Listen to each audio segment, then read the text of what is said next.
Bom dia, irmãos. Graça e paz, amém? Amém. Graça e paz, amém? Amém. Amém. Conta aqui de volta. Hoje é um domingo de folga para vocês aí. E a gente se debruça nessa manhã na mesa, a mesa do Senhor. E normalmente, a maioria das vezes, a ceia me começa a pensar sobre o que falar e sempre vem uma palavra na minha cabeça e tudo mais. E a palavra dessa semana foi vergonha. Eu falei, caramba, se falar sobre vergonha, como eu vou falar para os irmãos sobre vergonha? Os irmãos vão sair tristes de lá. E essa questão da vergonha ficou na minha cabeça, mas aí, pela misericórdia de Deus, vieram mais 2 vezes aí, a gente vai falar hoje sobre os 3 V's da cruz. Romanos 5:8, o texto de Paulo para a igreja que estava lá em Roma, diz o seguinte: mas Deus prova o seu amor para conosco, em que Cristo morreu por nós, sendo nós ainda pecadores. Durante muitos anos, irmãos, a cruz foi um símbolo. Na verdade, a cruz nunca foi um símbolo bonito, essa é real. Hoje a gente usa a cruz em púlpitos, em camisetas, em colares, nas igrejas e tudo mais, mas no tempo de Cristo, a cruz era uma humilhação, era um símbolo de humilhação, era um símbolo de vergonha extrema, era um símbolo de condenação, era um símbolo de exposição, era um símbolo de derrota. A cruz era um símbolo de derrota. Porque a crucificação, aquele momento de cruz, era separado para os piores dos criminosos, era separado para os rebeldes, era separado para os escravos. Um filósofo romano chamado Cícero fala que o mais cruel e horrível castigo era o castigo que estava na cruz. Para os judeus tinha outro agravante, porque lá em Deuteronômio 21:23, palavras de Moisés, diz o seguinte: maldito todo aquele que for pendurado no madeiro. No madeiro. Então, quando a gente vê Cristo na cruz, nós falamos, nossa, tem alguma coisa errada. Jesus não morreu apenas com dor, mas Jesus morreu também com uma vergonha pública, com uma exposição. Só que é exatamente nesse lugar de vergonha pública, que Deus construiu a verdade do Evangelho. É nesse lugar que houve uma vitória, a vitória da redenção. E se nós vamos falar na sequência desses 3, nessa arquitetura que traz para nós um paradoxo, nós vamos falar sobre vergonha, nós vamos falar sobre verdade e nós vamos falar sobre vitória. E como eu disse para vocês, o V dessa semana para mim foi vergonha. Eu fiquei pensando, vergonha, mas por que vergonha? Por que a mesa teria para mim um significado de vergonha? Jesus foi preso como um criminoso, uma vergonha para a época. Esse Cristo foi traído por um amigo, esse Cristo foi abandonado pelos seus discípulos, esse Cristo foi cuspido, esse Cristo foi açoitado, esse Cristo foi exposto, esse Cristo foi humilhado diante da multidão. O profeta Isaías já tinha falado sobre isso lá no capítulo 53, no versículo 3. Ele diz: ele era desprezado e mais rejeitado entre os homens. Hebreus 12:2 fala que ele suportou a cruz, desprezando a vergonha. E a cruz era feita para sofrimento mesmo, a cruz era feita para destruir o corpo, a cruz era feita para humilhar a alma. Porque aqueles que criaram essa morte de cruz queriam que o condenado, aquele que estivesse na cruz, pudesse sofrer lentamente, não uma morte rápida, mata e acaba, não, deixa sofrer horas e horas, vamos ver ele agonizar, vamos ver doer, vamos ver chorar, vamos ver machucar. A cruz também era para que a pessoa que estivesse lá fosse ridicularizada, para que as pessoas olhassem e falassem: olha lá, para que aquela pessoa perdesse completamente qualquer dignidade pública que existia. Nós sabemos que Jesus sentiu naquele momento abandono. Nós sabemos que Jesus sentiu naquele momento rejeição. Nós sabemos que Jesus sentiu vergonha. Nós sabemos que Jesus foi exposto ali. Porque até aqueles que estavam com ele, seus seguidores, em algum momento se esconderam. Pedro negou. Os discípulos correram. A multidão zombava daquele que era o Filho de Deus. A vergonha da cruz foi real. E quando nós olhamos para a mesa, nós lembramos dessa sacrifício de Cristo. Nós lembramos, o pão nos lembra do corpo partido, o sangue nos remete, o suco de uva, o vinho nos remete ao sangue derramado. Quando nós falamos de ceia, nós lembramos do sacrifício de Cristo por nós. E quando eu pensei sobre vergonha, eu falei, eu olho para a mesa e tenho vergonha. Por que eu teria vergonha olhando para a mesa, irmãos? Porque eu lembrei que a gente ainda brinca com os pecados pelos quais Cristo morreu por nós. Porque a gente ainda vive uma vida com pecados que insistem em não nos deixar. Ou nós insistimos em não deixar esses pecados. Isso deveria ser o primeiro sentimento, irmãos, não o último, porque nós vamos seguir em vez aqui nessa manhã, mas esse deveria ser o primeiro sentimento para nós nessa manhã. Quando nós olhamos a mesa, nós falamos, caramba, eu não mereço. Tenho vergonha de olhar o preço altíssimo, de lembrar o preço altíssimo que foi pago na cruz.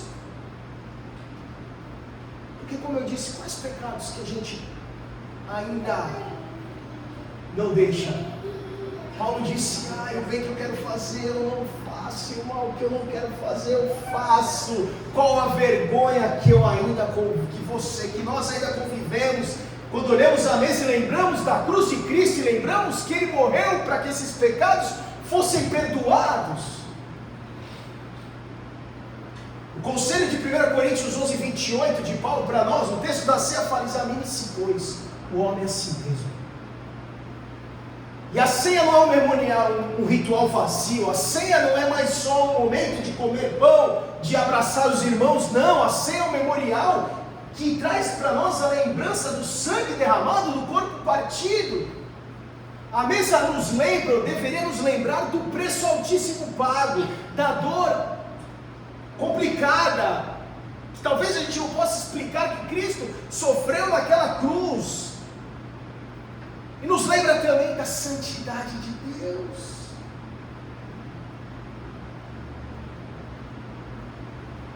John Stott fala algo interessante. Ele fala assim, está na tela para vocês. Antes de olharmos para a cruz como algo feito por nós, precisamos vê-la como algo feito por nós. Porque não foram os romanos que crucificaram Cristo, foram os nossos pecados que os colocaram ali. Vergonha. Olho para a mesa, me envergonho da minha vida, me envergonho do meu compromisso com Deus, me envergonho talvez porque o pecado não me deixa, porque eu não deixo o pecado, me envergonho porque talvez eu teria tido mais um compromisso maior essa semana, orado mais, estudado mais, servido mais, precisava ter vivido uma vida muito mais conectada com Deus do que eu vivi. Tenho vergonha. Mas esse não é o último sentimento para nós essa manhã. E eu trouxe para nós um outro ver. Porque depois da vergonha vem a verdade. Sabe por que vem a verdade? Porque a cruz parecia uma derrota. Aqueles que olharam Jesus morto, acabou, parou de respirar, está morto, embrulha e vamos sepultar. Parecia uma derrota, mas tudo estava planejado. Parecia um caos aquela situação, mas era propósito. Parecia fim, mas era redenção. Satanás deve ter comemorado, chama uma festa, põe uma música aí, vamos fazer um churrasco. Ele achou que estava vencendo. Os religiosos, aqueles que estavam confrontando, que achavam um absurdo Jesus falar que era o Filho de Deus, eles estavam ali comemorando, porque estavam eliminando uma ameaça, eliminando Jesus. Roma achou que estava executando mais um condenado, mas o que acontecia naquele momento é que Deus estava reconciliando o mundo consigo mesmo. O profeta Isaías, no capítulo 53:10, fala: todavia o Senhor agradou de moê-lo. Parece um negócio estranho, mas alguém precisava pagar todo o preço do nosso pecado, do meu e do teu pecado. É importante que a gente saiba que nada sai do controle. A cruz não foi um acidente, a cruz foi uma missão. E a verdade para nós hoje, a verdade do Evangelho é que nós somos salvos, não é pela nossa força,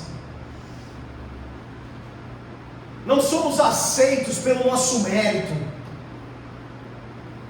Nós não vencemos, nós não estamos aqui, eu não prego, eu não posso cantar, eu não posso participar pelo meu esforço moral, porque se fosse pela minha força, pelo meu mérito, pelo meu esforço moral, eu estaria condenado. O exame do versículo 28 de 1 Coríntios 11 condenaria a todos nós. Porque se tem alguém aqui que se acha santo, ao ponto de participar, eu tenho certeza que você não estaria mais aqui, você não teria sido arrebatado como Elias, pessoa tão santa. Deixa eu recolher ela para o céu.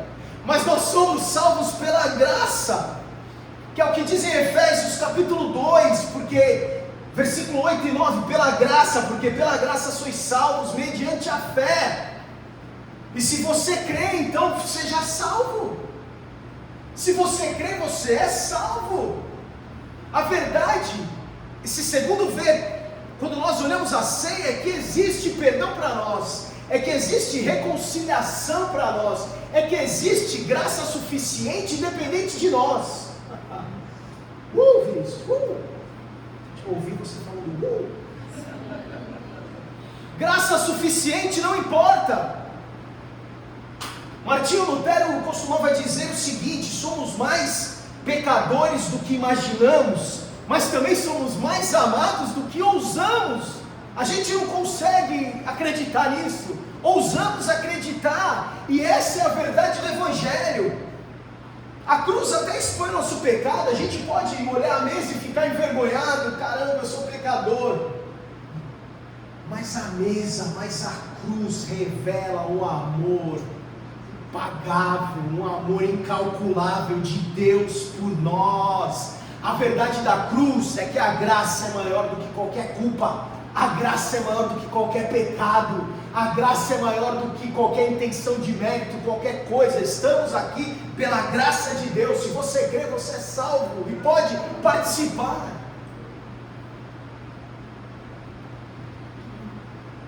O terceiro, vemos vergonha.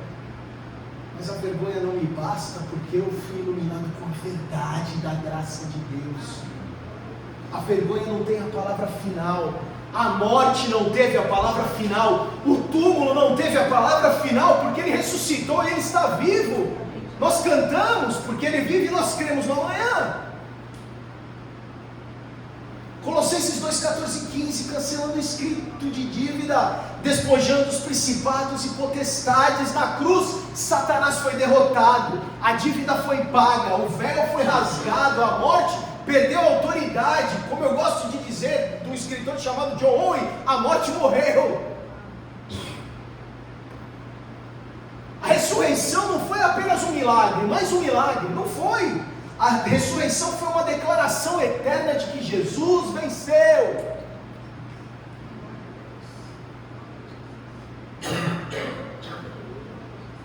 E se Ele venceu, nós temos uma vitória hoje também.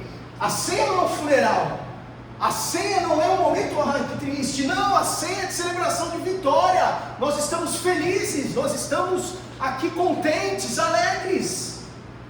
Porque quando nós tomamos o pão e nós tomamos o cálice, nós vamos anunciar que Ele vive. Nós vamos lembrar que fomos perdoados, nenhuma vergonha fica em nós. Nós somos iluminados com a verdade da graça de Deus e celebramos então a esperança eterna, porque Ele venceu a morte, Ele está vivo. A vergonha produz arrependimento, a verdade produz libertação, mas a vitória produz em nós celebração. Vamos olhar juntos esse slide bonito aqui. Cristo foi exposto e humilhado, mas nós sabemos que existia um plano de Deus que foi executado, e a vitória para nós é que toda a dívida foi paga e a morte foi vencida. Isso produz em nós sim arrependimento, nós ficamos constrangidos, mas nós fomos libertos pela graça e nós podemos celebrar e ter uma esperança eterna, podemos olhar para o futuro. Olhamos para a cruz, olhamos para Cristo, olhamos para um túmulo vazio e celebramos, comemoramos nessa manhã. A cruz começou em vergonha, revelou a verdade e terminou em vitória. E hoje a mesa nos chama ao arrependimento, hoje a mesa nos chama à verdade, hoje a mesa nos chama à celebração. Nós olhamos para a cruz e nós temos vergonha do pecado. Se o pecado não te traz uma vergonha, você tem um problema, porque nós devemos andar incomodados mesmo. Como Paulo, bem que eu quero, eu tentei de novo, eu começo de novo, eu vou tentar de novo, eu preciso lutar para deixar isso de lado, para deixar esse mal de lado, para deixar esse pecado de lado. Nós temos vergonha sim, mas quando nós olhamos para Cristo, nós podemos abraçar a verdade da graça, que nós somos perdoados. E aí por último nós olhamos para um túmulo que não tem ninguém lá, vazio, e podemos celebrar a vitória da ressurreição. Ele está vivo, sangue derramado, dívida paga, a verdade foi revelada, e a vitória pertence ao Cordeiro de Deus, que vive e reina para todos sempre. Aleluia! Fique de pé, feche os teus olhos, vamos orar. Pai, nós somos agradecidos. Pai, nós não estamos aqui num velório, nós não estamos aqui entristecidos, nós estamos aqui nessa manhã felizes, nós estamos aqui celebrando um Deus vivo, nós estamos comemorando uma dívida paga, uma verdade revelada, uma vitória que pertence ao Cordeiro de Deus, que está vivo para todos sempre. Nós celebramos o Teu nome nessa manhã, nós celebramos essa vitória, nós celebramos essa verdade, que faz com que a gente possa participar, louvar, viver para um Deus vivo, um Deus que reina para todos sempre. Amém. Amém.